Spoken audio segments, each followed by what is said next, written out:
M news 24 में आप सभी का स्वागत है और मैं हूं प्रतिमा पांडे। चलिए शुरुआत करते हैं खबरों का सिलसिला। माननीय मुख्यमंत्री जी प्रणाम।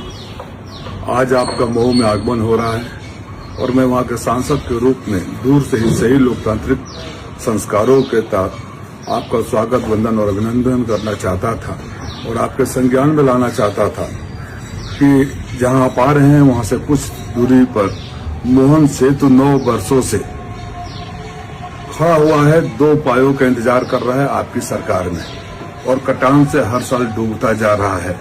वो किसी पार्टी का पैसा नहीं था, जनता का पैसा था। न जाने कौन सी जिद है आपकी और आपको कौन सा अधिकारियों ने बता दिया कि केवल 1 लाख रुपया दिया गया था।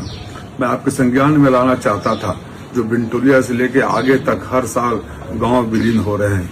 मैं आपके संज्ञान में लाना चाहता था कि जिस घोसी चीनी मिल के लिए इतने सारे मुद्दे उठे और आपके ऊपर भी हमले हुए, हम लोगों ने भी आपसे शिकायत करी, उस घोसी चीनी मिल को 3 सालों में 6.5 करोड़ रुपया मेंटेनेंस के नाम पर उठाकर लूट लिया गया।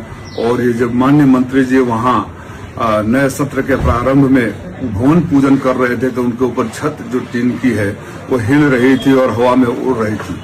हम आपके संज्ञान में लाना चाहते थे कि वहाँ की जो सड़कों का बदहाल है, हम आपके संज्ञान में वहाँ अस्पतालों में जो लूट हो रहा है, जो डॉक्टर प्राइवेट प्रैक्टिस कर रहे हैं, तमाम मुद्दे जो जनहित से लगे हुए हैं, हम आपके संज्ञान में लाना चाहते थे।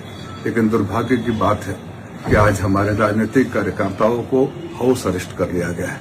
समाजवादी पार्टी के कार्यकर्ताओं को उनके घरों में नजरबंद कर दिया गया है। ये स्वस्थ लोकतांत्रिक प्रक्रिया पर एक हमला है। कभी कभी यकीन ही नहीं होता कि ये अटल बिहारी वाजपेयी और आडवाणी की भारतीय जनता पार्टी है जहां विपक्ष को सम्मान देने की बात होती थी। अगर इस तरह से विपक्ष की आवाज को दबाना है, अगर आवाज को घोटना है तो लोकतंत्र के बारे में बात करना बंद कर दे। और उन राजनीतिक कार्यकर्ताओं को तब हाउस अरेस्ट किया गया है जब आप मंच से भाषण दे रहे होंगे तो आपके आसपास ही हिस्ट्री शीटर किसी मान्य के संरक्षण में घूम रहे होंगे। अपराधी वही घूम रहे होंगे जो चंद दिनों पहले दोहरी घाट की सभा में फायरिंग तक किए थे और मेरे ऊपर हमला करने का प्रयास किए।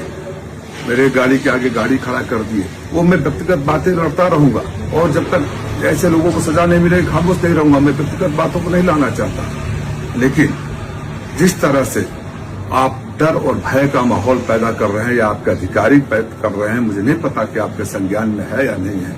और जब अगली बार विधानसभा में या किसी मंच से अपराधियों के या माफियाओं को भगाने की या उनके ऊपर कार्रवाई की बात कर रहे होंगे तो ये विजुअल आज के जरूर देख लीजिएगा और अपने इंटेलिजेंस के अधिकारियों से पूछिएगा जब मैं मंच पर भाषण दे रहा था तो मेरे आसपास कोई हिस्ट्री शीटर कौन था और कौन वो अपराधी थे जो खुलेआम गोली चलाते हैं और पुलिस कार्रवाई तक नहीं करती है।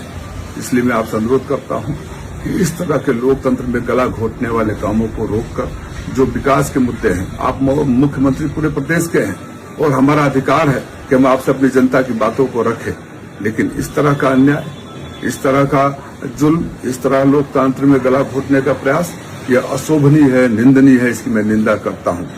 पुनः आपका स्वागत करते हुए आपको संज्ञान में लाना चाहता हूं कि बड़ी बड़ी बातें करने से नहीं, काम करने से होता है। जब आप बातें कर रहे होंगे तो बिंटोलिया इलाकों के, मधुबन के इलाके के बंद पड़ी चीनी मिल, बंद पड़ी घोसी की अन्य सारे कारोबार बंद करोगे तो बहाल व्यवस्था, बिजली विभाग में लूट, बिजली की दुर्व्यवस्था, स्मार्ट मीटर के नाम पर लूट, सारे बातें लोग याद कर रहे होंगे। पुनः इस उम्मीद और विश्वास के साथ कि कथनी और करने में अंतर नहीं होगा। विकास की बात करेंगे तो बिना भेदभाव के विकास करेंगे। आप अपराधियों पर कार्रवाई करने की बात करेंगे तो गिरबान में झांकेंगे और मऊ के आपके मंच के आसपास खड़े अपराधियों के बारे में कार्रवाई पर भी सोचेंगे। धन्यवाद।